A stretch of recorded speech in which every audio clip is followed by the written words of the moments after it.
Hello, everyone, and welcome to the Happiness Journey with Dr. Dan podcast, where every journey is worth living.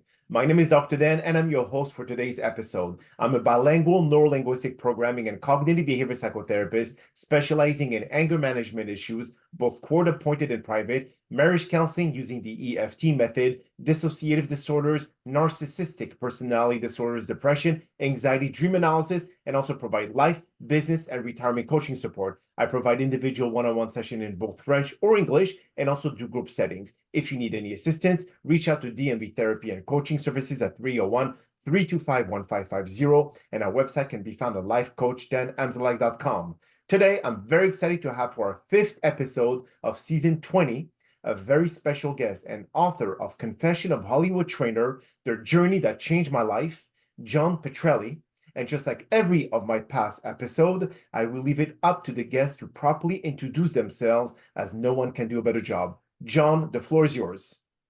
Thank you so much, Dr. Dan. Before I even introduce myself, let me just say, you just said an incredible mouthful, and it is unbelievable the different things that you do. And I think I got 3 or 4 of the things that you help with, at least at some point in my life. So maybe I need a phone call after this that you can help me. Absolutely. I'm so pleased to be here. When we had spoken in the pre-interview months ago, and you told me in regards to what your purpose is in helping people and getting information out to people that may not have it available, or maybe they don't feel comfortable calling in just rep, but they can relate to something that you're dealing with. I'm like, I'm on board. This is what I'm all about, is helping people.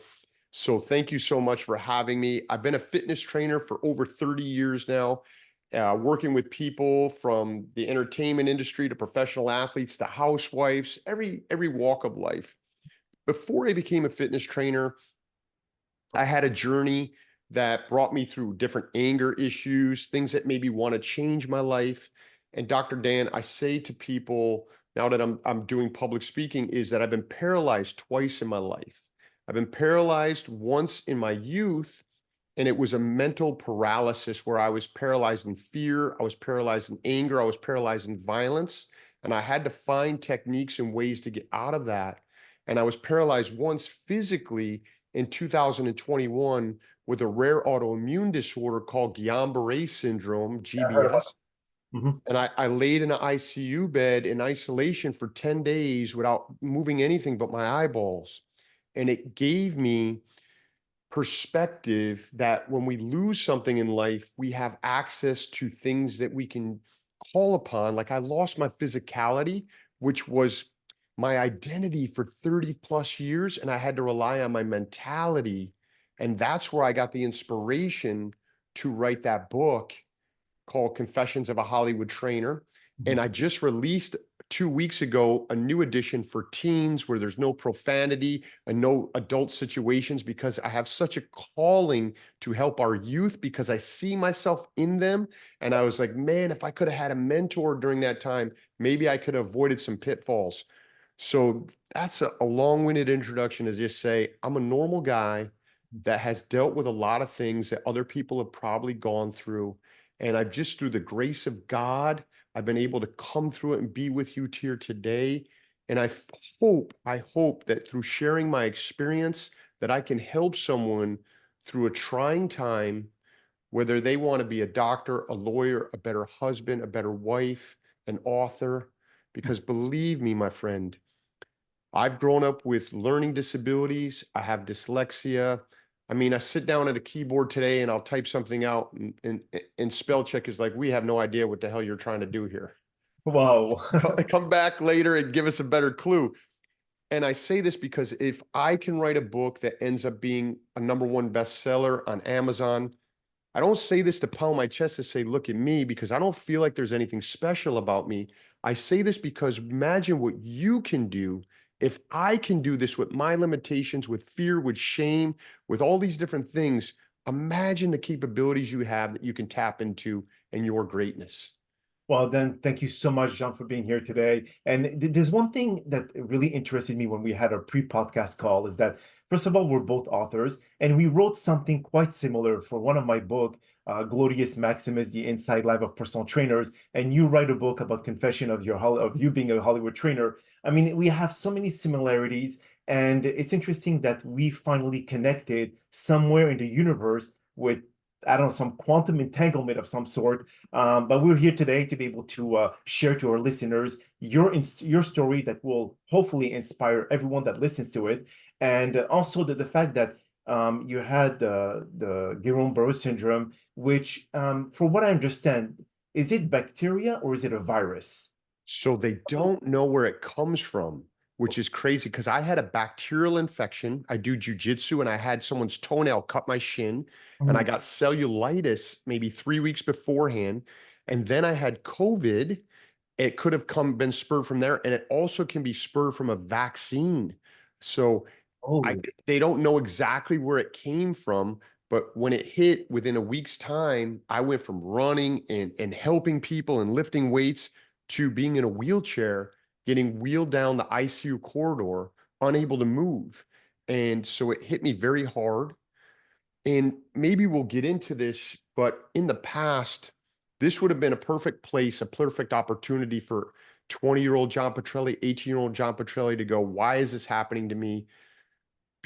Find anger, to find fear. And instead, I asked myself a question in my most trying time. And I said, how can I possibly help people with this? mhm. What can I do that's positive? And for me, it came out to write something. But for somebody else, I just want them to know it's in our most trying times. If I look back through my history, and I've definitely had some, that there is some beauty that can be created there. There is an opportunity that we may not be able to see because we're so focused on the tragedy, the pain, the fear. So sometimes I learned through that experience to take a step back. For me, my faith is huge. My faith has been strengthened through this. When I was in an ICU bed and there was no nurse that should have been present, and I'm soiling myself there, and there's no one there at 3 o'clock in the morning, it taught me, when I lost my dignity like that, I learned new humility, and I learned to call upon these things and go, man, I have to go within myself to find something positive to come of this. So But do you I feel that, totally yeah. go ahead. But do you feel that throughout your years prior, when you were you had great reputation in training people in Hollywood and all, did your ego was affected by this whole process and you felt basically unbeatable, you felt immortal, and that this brought some sort of humility and some sort of humbleness that because of all this, it kind of like intersected with this physical ailment that you had. What do you say about that? I don't know how you know that about me, but you know that about me. That's crazy. I have had so many life and death experiences. One that is really stands out. I got tossed overboard in a boat in Alaska by myself at 11 o'clock at night. Oh, well, And by a freak of nature, I'm alive. Okay. I can tell you the story or not. It depends on if you want to hear it or not. yeah, yeah, well, I mean, being thrown overboard in Alaska with hypothermia, please tell me more about that. So I go on a fishing trip and I'm an absolute fishing nut. In fact, if I'm into something, I'm in 110% or I don't do it. So we fish all day long. I have my buddies with me. We have this big 25-foot boat. And after like 12 hours of fishing, everybody that is of sane mind wants to go to shore and eat. And at that part of the year in Alaska, it's light out like 20 hours a day. And I know in a couple days, I got to go back to the grind. I got to go back to work. And I'm like, you guys can sit on shore and eat. I'm going to take this little skiff and I'm going to go back out fishing. So against their protests, right? I rush out there. I forget to take a ship to shore, which is the only communication because a cell phone doesn't work. I have waders on, which is a horrible thing because if you fall overboard, your waders will flood. Mhm. Thank God I put a life vest on. And so I'm heading out and I pass the breaker wall where it kind of secures the bay from the storms and all that. And it immediately starts getting super rough out there and the waves are crashing. Now, I start feeling a pit in my stomach of fear and I should probably turn back. Mhm. But I have this relationship with fear in my life where we have a fight or flight mentality. And at early point in my life through circumstances, I felt more comfortable going into the fight as opposed to the flight. It gave me relief of the fear and anxiety of the fear. And it just was like a release for me. So stupidly, I pursue ahead and I'm crashing through these waves with a 12-foot aluminum boat and a hand tiller. Wow. And in my head, it goes, man, if you turn the tiller arm too much, the waves are going to come over the side. So a normal person in me now today at 52 years old would slow the engine down and everything, but I had to find out what would happen. And so with the throttle floored, I turn the tiller arm as fast, as hard as I can, and I'm shot out of there like a rocket. Oh, geez. In the Alaskan Ocean at 11 o'clock at night by myself. Pitch dark. It's almost dark. There's maybe a half hour of light left. Okay. And now the boat takes off. And I'm dealt with the reality of, holy shnikes, I was just on shore 20 minutes ago. I can't even see shore. There's no boats around. How did I get in this predicament? And so all of a sudden, as I'm gasping, spitting up salt water, I'm gasping for air. I realize my waders are on, they're flooding with water. And now I'm almost like neutrally buoyant instead of being buoyant because I have a life vest and waders on. I hear something and I'm trying to picture what's going on. I'm trying to put it together because the waves are above my head. And all of a sudden I realize it is the engine of my boat. And I had turned the tiller arm so hard that it is doing a 360 and it's coming right for my head. Whoa. And now the boat is coming right at my head. And I have literally seconds to push myself underneath the water. And I'm lucky that the waders are on because they're allowing me to go under. The hull misses my head. And I see the prop wash inches from my nose of the propeller. My God. And the boat goes by. So now I got to pedal and kick in the other direction. I get to the surface. I don't even know how I thought of this, but I have my knife in the sheath. I pull it off and I cut one of my hip waders off and it falls to the ground. And now I'm looking at the boat doing a circle. And ridiculously in my mind, I'm thinking, thank God the boat's doing a circle because I would feel so bad if I lost Oh, yeah, for sure. the camp's boat in addition to being dead because it would have went off to sea and I'm out in the middle of the ocean. So I realize I have to grab the gunny well of this boat for me to have any chance Survival, yeah. surviving. So the boat's making another pass. I time it as best I can. I go to reach up and grab this gunny well. My fingers get on there and my body goes parallel to the ocean. My foot that now has no boot on it anymore is almost in the propellers with just a sock on it. I'm holding on for everything I have and I cannot hang on because the cold water has numbed my damn fingertips so much. Oh, Lord.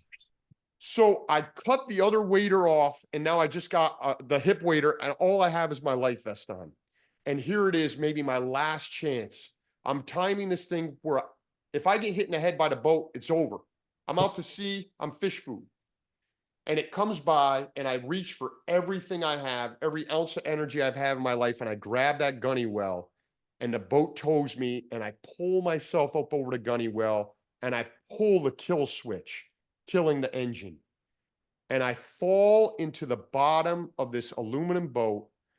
And every sense I ever had in my life has been heightened. My hearing, my vision. I'm laying there with adrenaline pouring through my body going, what the hell? I just had a brand new son that was born. I have a family that I have to return to. What am I doing?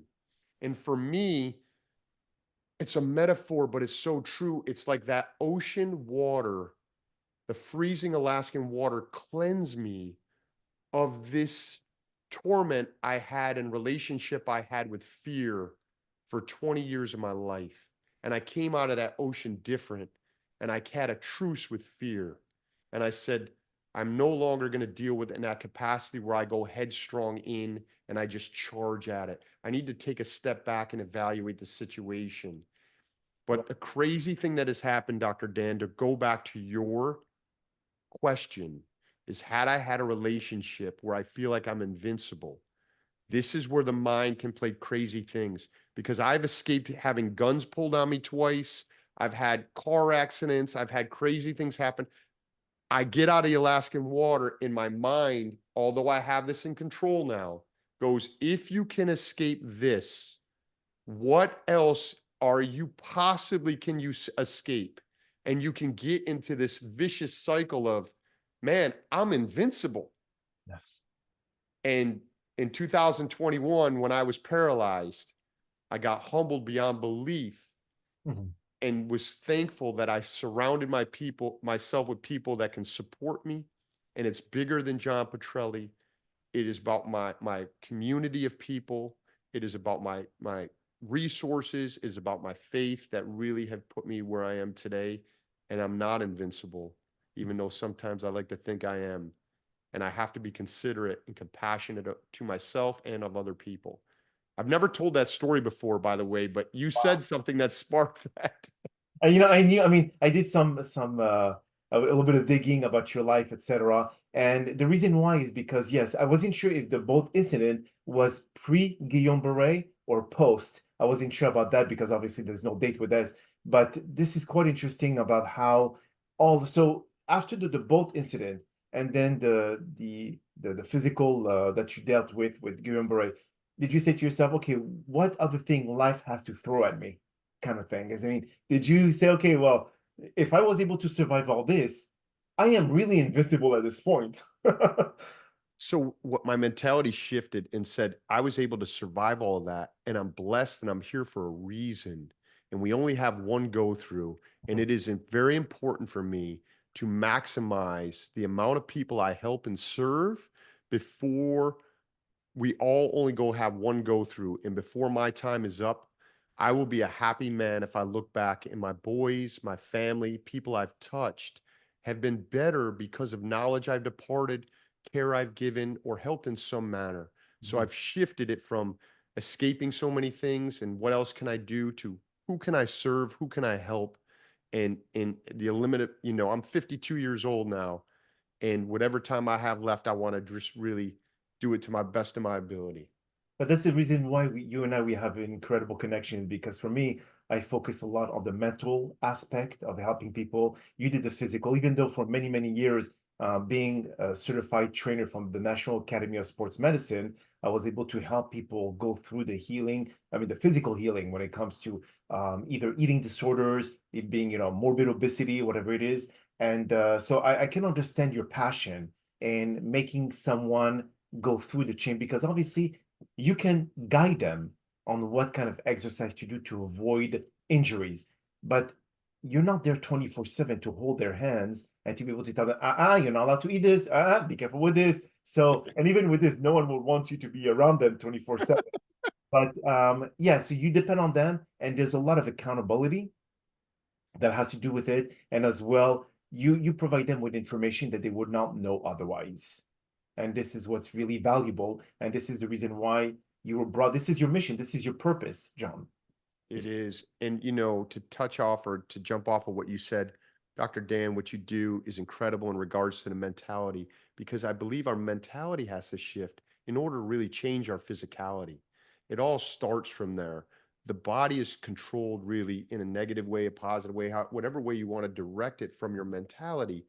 And I really understand this now, having lost my physicality.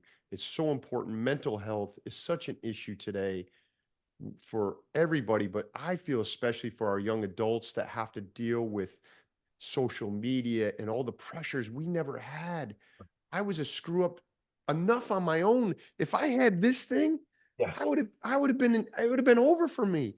And so I have such empathy for them of what they have to deal with in mental health space that, man, I applaud you in any way I can be of service to helping in any capacity with what you do. You can always call on me for that. absolutely. And the interesting thing, and I was going to ask you another question if you have to dig in back into your childhood. For me, one reason that brought me into fitness is because I was myself obese.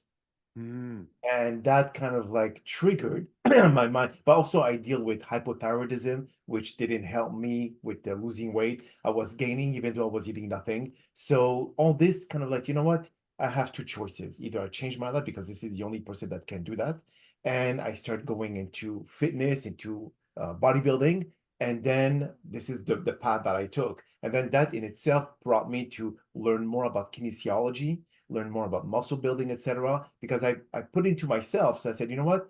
I can preach it and teach it. So might as well do the same for other people. And from 1992 till now, I've been fitness training people. Wow. I Yes. love that. So that's about the same year. I know you started 1 year before I did because I graduated my 2-year degree at 92 and then I started training about 93, 94. So my friend, you are a legend being in it that long. I love that. Oh my God, yes. I mean, I love this I wrote books about nutrition. I wrote books that I send you one as well. So I think Which that's is funny. If you guys haven't read that, you need to read that. And yes. there's so much truth in there that I hadn't pieced together about the different personality types and Yeah, everything. absolutely. Gym etiquette and everything. Yeah. For me, it was kind of like it was so much of the truth. So it was not fictional. It was very non-fiction because this is what's happening in every single fitness facility across the planet. Now, of course, Yes. it has to do a lot with the culture because we may not see fitness trainers acting the same in India or Europe or whatever it is. But here in the US, yeah, we have the same mentality. It's incredible. Yeah. And your starting point of being heavier was your inspiration to change, which is amazing. You took your destiny into your own hands. Right. I was on the reverse where as a freshman in high school, I was 4'11", and I saw all these kids had matured and gone through puberty. And I'm running around the hallways of the high school like a Smurf. And I needed to find some way to kind of catch up, and I couldn't make myself grow, which happened. And then I grew sophomore to junior year. I went from 4'11" to 5'9" in 1 year. So I had scoliosis, I had back pain, growing pains, and now I'm skinny as a rail. And Oh, so I'm like, I had to find my way into the weight room for that. And in addition, I was a little kid with a big mouth, and my mouth would get me in trouble all the time. So I'd be lifted to go, I gotta fix a lot of these things. but did you do any specific sport in high school, John? Or were you just jumping directly into muscle building and that was your passion? So that's a great question. So pre high school, I played basketball, soccer, baseball. I was okay at like baseball and basketball. I was absolutely excellent at soccer. I led the league in scoring. I played on a high school team in 8th grade. We won the championship. But because my self confidence and self esteem was so low, when I got to high school, I saw that football had cheerleaders, they had jerseys with their name on the back. They had a crowd and audience that attended. No one came to see soccer. It didn't matter if I was a starring scorer. So I went to go play football at 4'11", and I was a rag doll. I was no good.